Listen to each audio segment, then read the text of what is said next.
Do you have a podcast created specifically to sell your product or service? That and more right here, right now. It's On Air Brands Live.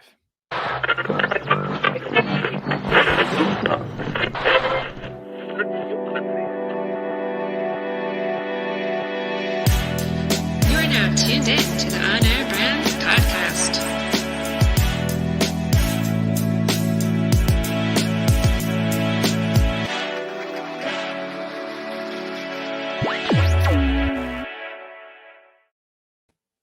What's up, Amber Furman? How are you? I'm good. I'm good. You are not Todd. I'm so excited for this. I'm Todd. I shaved. I changed my setting in my clothes. Yeah, Todd must have he's like Superman, right? You open the closet up and there's like all blue On Air Brands sweatshirts, I agree. I hoodies, agree. Yeah. right? Like Um, 39 of them. and I think there's like a Friends sweatshirt in there somewhere. I think he's a Closet Friends fan. Did you send him one? Is that what happened? No, I Secretly? should. I need That'd be to. so funny. I Yeah, did at make least. him laugh once with a Friends quote though, and apparently that was a success. So like it's crazy. Let's I send him a don't mug. know how it works. Like but it does. Let's send him a care package that We has should. like a bunch of funny inside jokes. Yes, we should. That's I like so it. funny. But I'm So, glad to be doing this with you today. yeah, I'm excited that we're here together. We're here going to share. We're going to ping pong back and forth and ideas. So the question that I raised at the beginning, Amber, the question is for you and your thoughts behind it. But do you have a podcast? Obviously you do. Go check out More Than Corporate. Amber Furman's wonderful, amazing podcast. But do you have that podcast designed specifically to sell your services? Absolutely not. And my podcast, and I think we've talked about this kind of tangentially throughout the show. My podcast changed purposes. It was originally a passion project. It was a way for me to get out of my shell. And then I ended up creating a business and it became a way to support that business. But even when it became a way to support the business and became lead generation, selling on the actual podcast was not ever my intention. I think that there's a difference between selling and lead gen and relationship building and qualifying and all of that. And so, yes, I definitely use my podcast for lead generation. I use it for qualifying. I use it for multiple purposes, but to just sell through the podcast, I just don't think it's effective. Yeah. And have you experienced on the other side somebody trying to sell you after being interviewed on a podcast? Um, not like a hard sell. I've definitely experienced people expressly qualifying me for programs afterwards, or kind of that looming feeling that you get that there was more to the episode than what you thought, right? I think I don't want to say proper because there's no right or wrong way to do this, but I'm going to use that word anyways. In my world, the right way to do this is to build the relationships, to learn about them.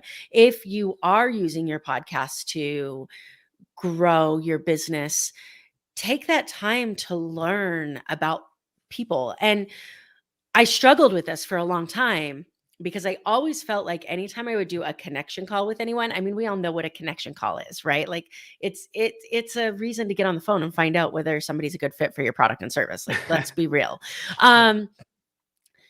And I struggled with that because I was getting on these connection calls with people and it was either me qualifying them or them qualifying me. And it was like, where's the connection in this? Like, I'm kind of missing that.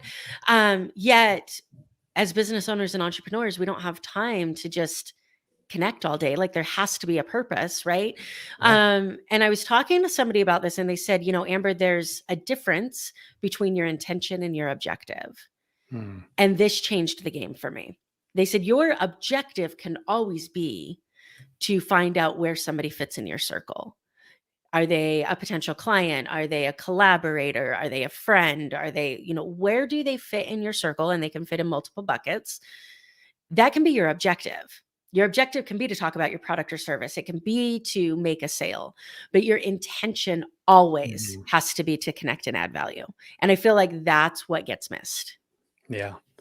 What I feel is also getting missed, and I'm specifically talking to people out there who have a podcast, and they designed it specifically to meet people and sell them on their product or services, and their whole intention behind the mic and behind the show is to close you at the end of the interview, and it's sort of like systematically and created and formulated to do that, and some are really good at it and some are kind of figuring it out, and there's many different levels. But my biggest concern, and we were talking about this earlier, Amber, is that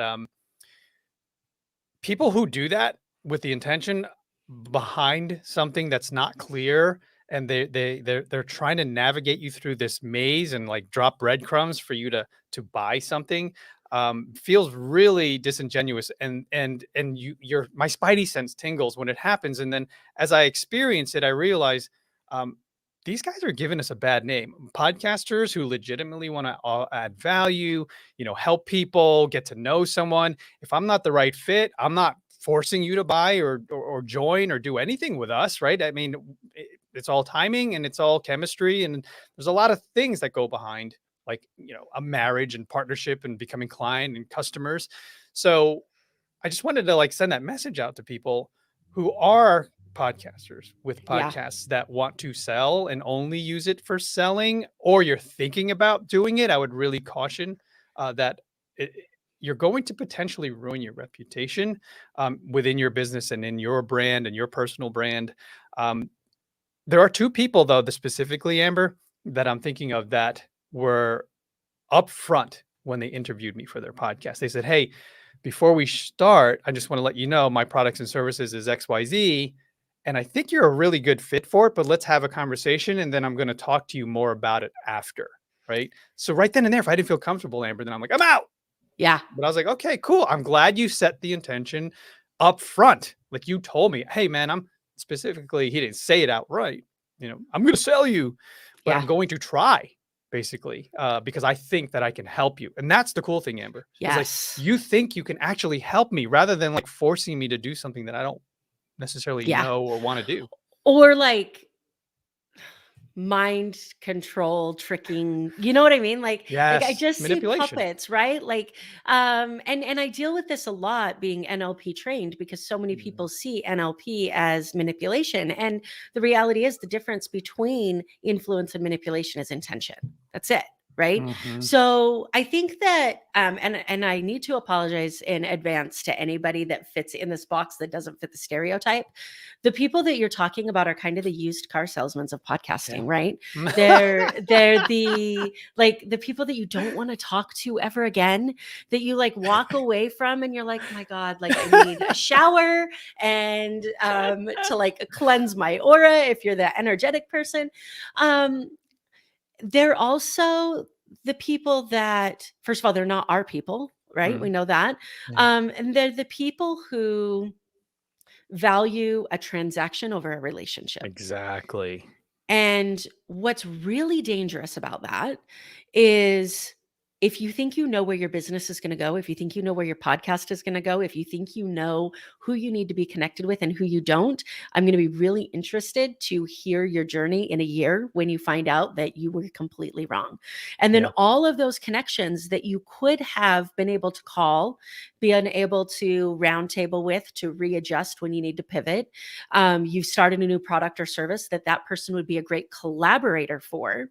You don't have that opportunity anymore because you treated that interview like a transaction. Mhm. Um, and I think that one of the things that really gets missed is, where else in marketing do you have somebody's attention for 30 to 60 minutes where Mm. you're just having a conversation with them and have the ability to build a relationship with them and get to know them as a person and learn about who they are? We don't Yeah. have that anywhere else in marketing. So why would you blow it talking about you? It's so true. You're so right. I mean, I always whenever I talk to people about guesting on a show, I try to shed some light on the fact that it's a gift, right? The podcaster has limited episodes that they create, right? If it's once a week, they have about 50 to 52 episodes a year, right? And they're giving you a gift of you telling your story on their platform and to their community and tribe, right? With a full half hour or an hour of your story. Now, the thing is, a lot of people, I feel entitled, Amber. Like Oh, no doubt. this, right? I mean, this is my time to shine. You're here to serve me. And it's Yeah. like, okay, so now it's like sort of flipping where it's like, okay, I'm here to serve. Yes, I want to tell your story. But then it's also on us as podcasters to make sure we don't invite those people on the show. It is, and I mean, so it's really interesting because what's flashing through my head right now is when you guys asked me to co-host this show. Mhm. And I was incredibly grateful for that opportunity. And I know that talking to you guys, you were incredibly excited that I wanted to do it. And so like Yeah. it wasn't a one person was giving somebody something else, right? It was like this was going to work because of who we are and what we value and believe in.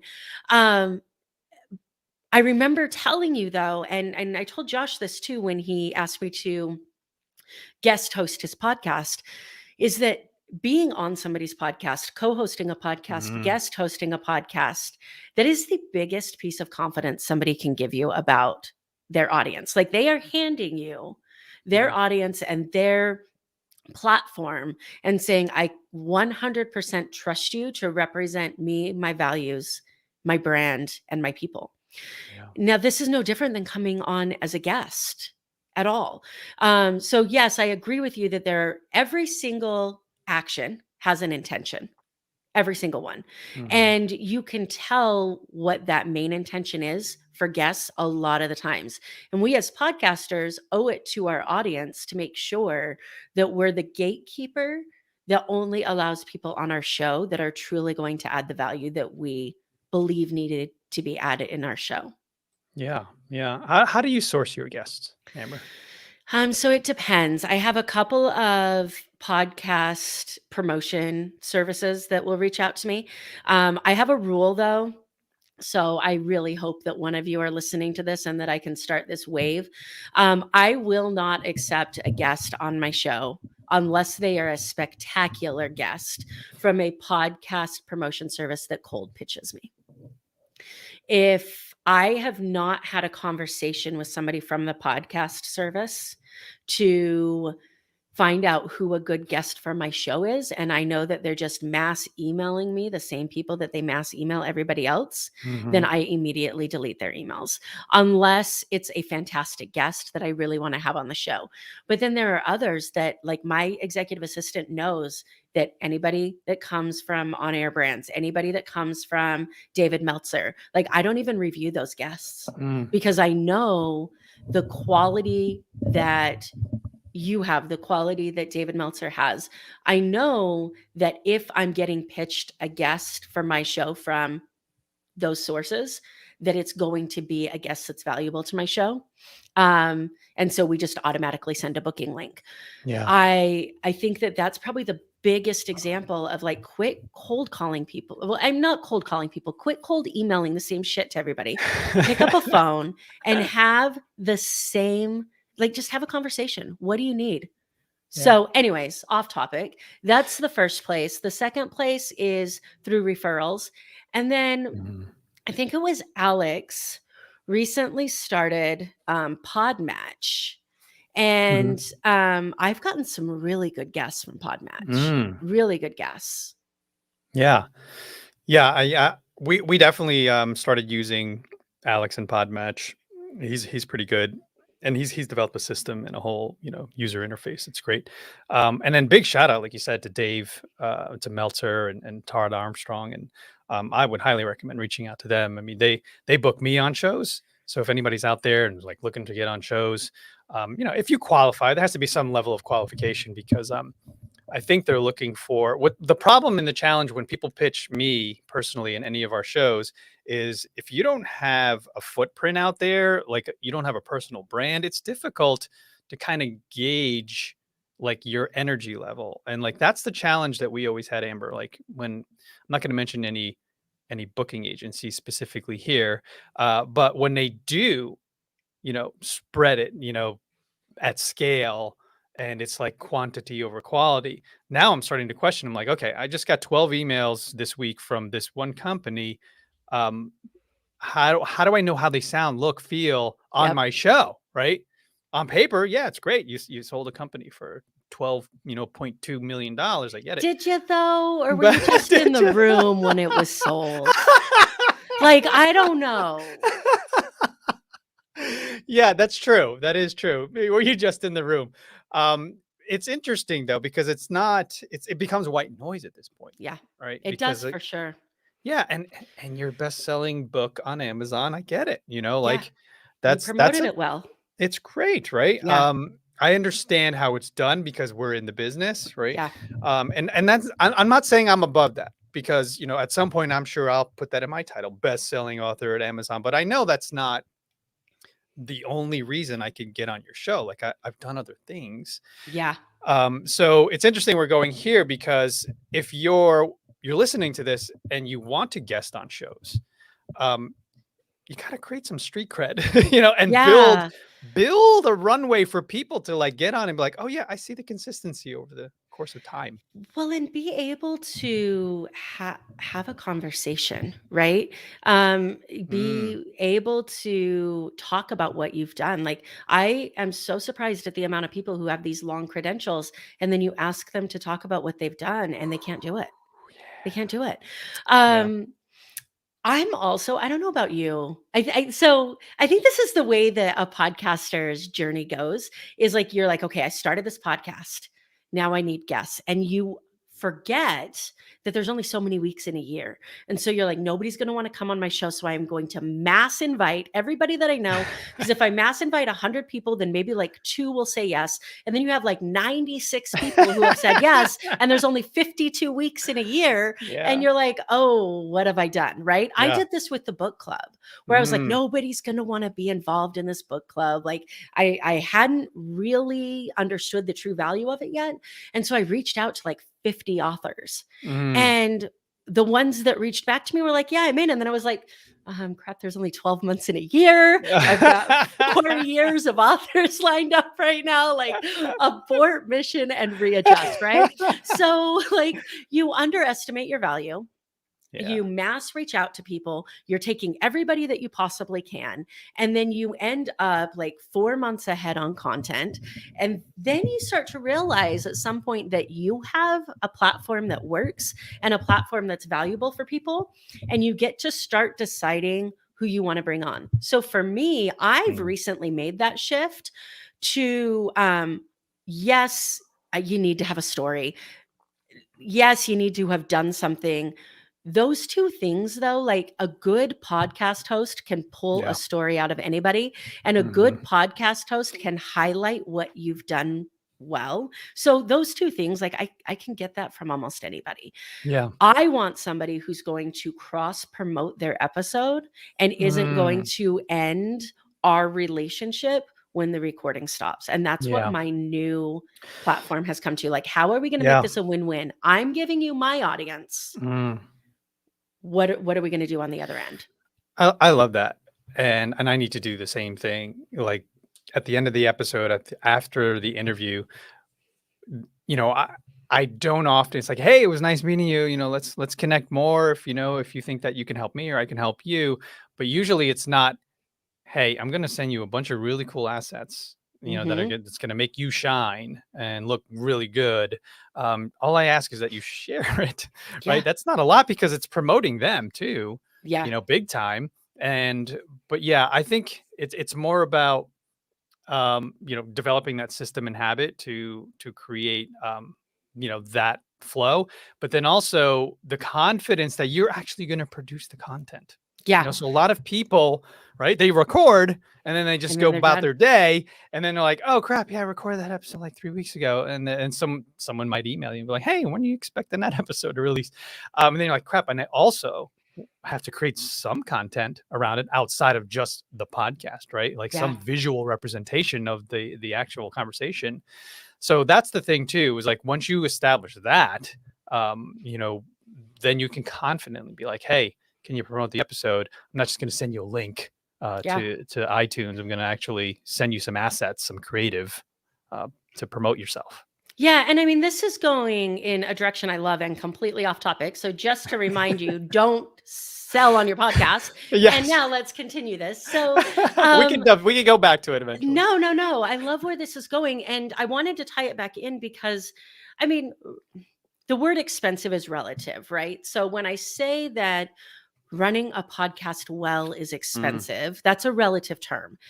Running a podcast well isn't free. If you're the person out there who's doing your own editing, who's doing your own social media, who's doing everything, I promise you, you are not getting the traction you could get with your podcast.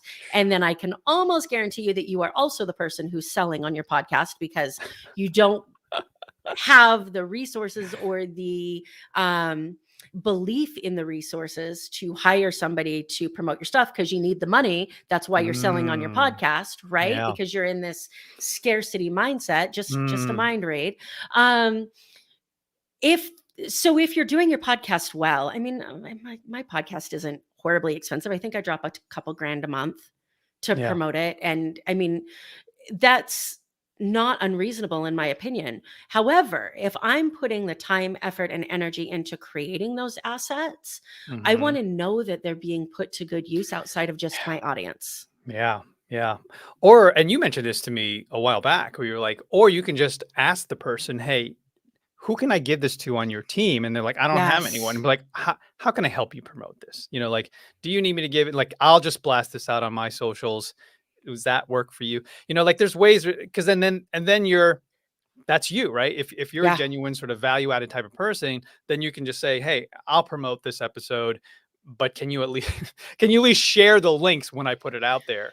But yeah, it's funny because like you said earlier, it almost becomes transactional, even on both ends sometimes, because once you do it, you kind of forget about it, right? That interview happened 2 months ago.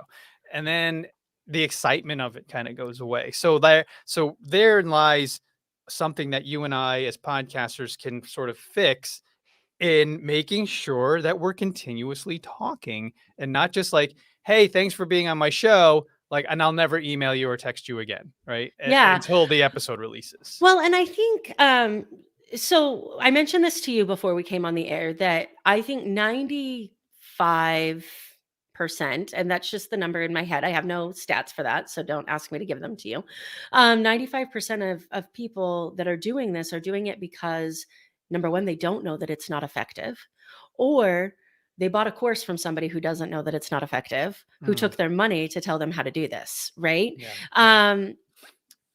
So I think that what would be really cool, and I'll drop a couple now, is to start to fix that with some tips on how you would do it differently. Are you cool with that? Yeah. Okay, cool. So the number one thing for me, and I've been talking about this for weeks, is have a follow-up system with your guests. Like, how often are you going to follow up with them? Even if it's just a, hey, just wanted to see what's up, or I noticed that, you did this. Like it doesn't take a lot of time to scroll through somebody's LinkedIn page or their Facebook page and notice that they just released a book, or they just got a new dog, or they just took a trip, and be like, hey, how was your trip? Right? Like it just takes a little bit of thought and intention. So mine is set for 90 days. And this is a new thing because I realized I was missing so many post interview opportunities by not following up with people. So that's my first one. The second piece of advice, this is more mindset wise. We as human beings have this belief that by reaching out to somebody, we're imposing on them in some way, or they don't want to hear from us, or if they wanted to hear from us, they would reach out to us, right? That's a huge introvert problem. The reality is, though, they spent an hour with you on your show.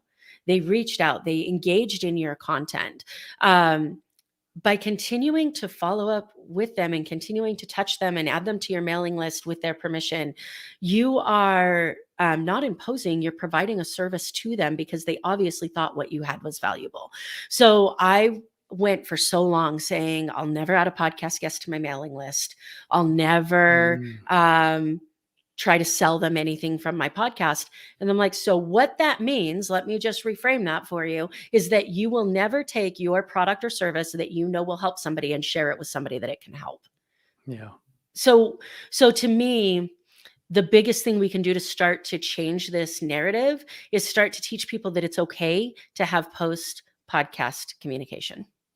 Yeah, absolutely. Because if you're doing it right and you're going in with the right intention, then you've created the podcast to bridge something like a relationship and to start the conversation and to eventually, work together or introduce them to someone within your network that could help them if you can't help them.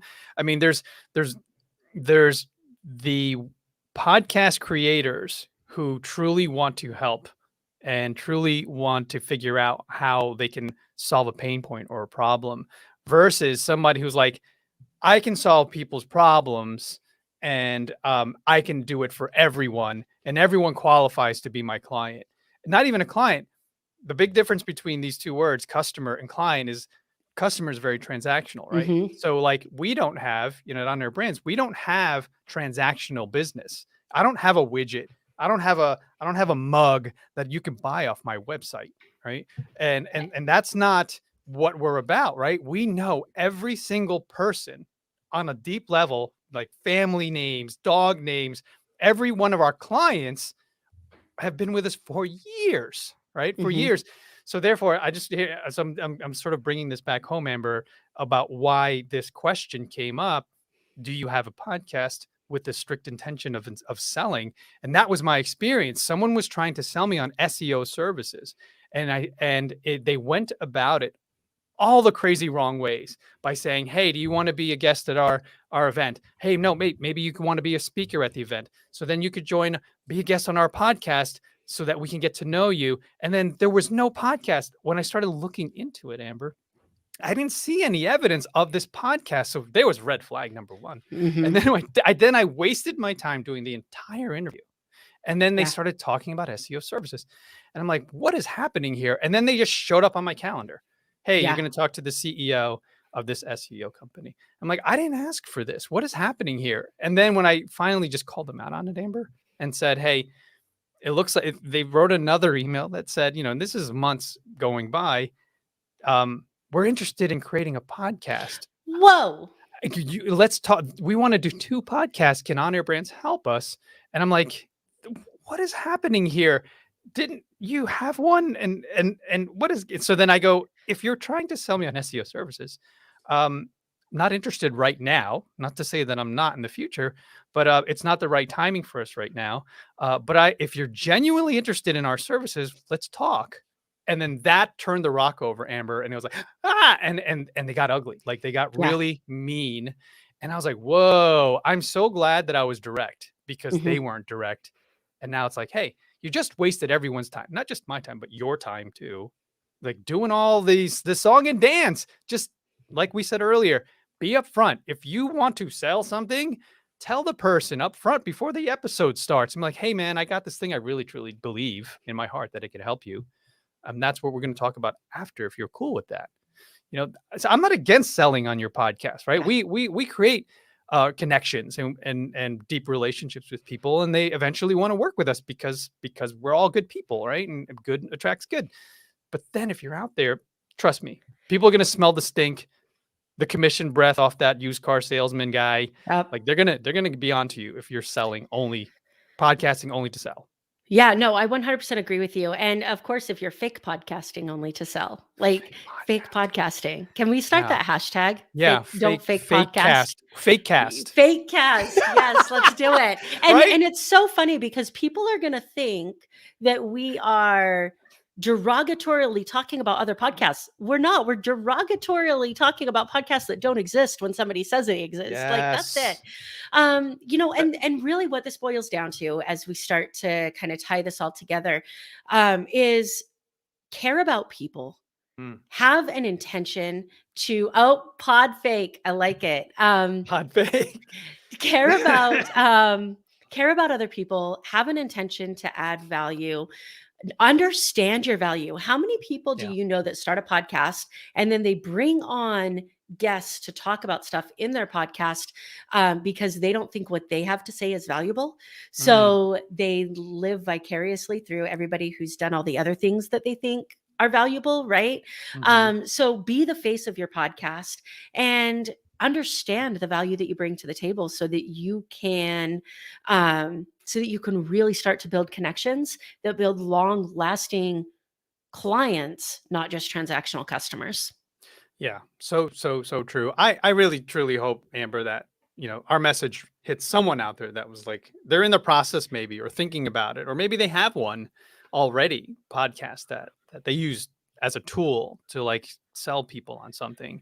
It feels really icky, for every, maybe not for you as the podcaster, because that's how you run your life, but I think that the person that's receiving this should know up front what your intention is. Like somebody coming and knocking on the door trying to sell whatever, encyclopedias or something, or knives. You open that door is the invitation to say, okay, let's do this, let's have the conversation. Yeah. But you hiding like I do, everybody shut the lights, close the windows. That just feels wrong when you're trying to do something and you're basically forcing someone into it and they don't realize it. They're getting blindsided. Yeah, I would actually take it a step further because I don't think that it's the same as hiding and turning the lights off, because what they're doing is they're like walking up with their like 7-year-old niece and being like, buy some Girl Scout cookies, and then shoving her out of the way and being Wow. like, just Bait and kidding, here's switch. my SEO services, right? So Like true. they're doing something to get you to open the door when Yes. you otherwise wouldn't. Wow. And then completely doing a 180, which So true. is not good way to live life, guys. Yeah. Yeah. So Yeah. I love your analogy. Way better.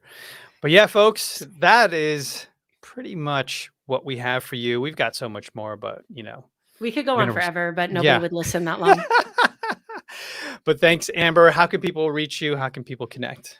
The best way is morethancorporate.com. I'd love it if you check out the podcast. And if you like it, leave me a 5-star review. If you don't, send me a message because I still want your feedback. I'm Yes. not that person that's like, don't talk to me if you don't like it. I want to know so that I can decide if something needs to be changed. So morethancorporate.com. So true. Thanks for saying that. And I put that in the post roll of every episode. I'm like, hey, we always welcome feedback on our shows, because we want to improve. Like that's how we grow. Give it to me, the good, the bad, the ugly, take it all. But yeah, thanks. And obviously, this is the On Air Brands Live podcast, and you know what we do. We create podcasts. If you're interested in all that good stuff, you know where to find us. But yeah, thanks, Amber, for your time, and thank you, Rob, from behind the scenes, always. And I hope we added some value in your life today.